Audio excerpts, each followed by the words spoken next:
Nik uste du nahiko konferentzia importante izan dela eta ziurrenik historiak ere garrantzia handia emango dio konferentzia honi. Azken finean aurrekoa eta gerokoa berizten dituen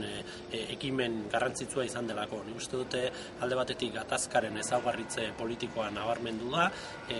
urrats zehatza jarri dira mahai gainean, horrelako eszenatoki berri batera hurbiltzeko urrats garrantzitsua mahai gainean jarriz, ez da, alde batetik etari egindako deialdia, beste Espainiar eta Frantziar gobernuei, azken finean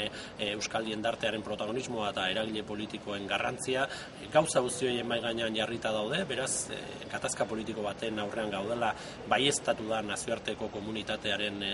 maila horretako pertsona garrantzitsuen aldetik, eta horrek azken finean eszenatoki berri baten atarian jartzen gaitu, argi baitago zein den bidean, eta argi dagolako ere nazioarteko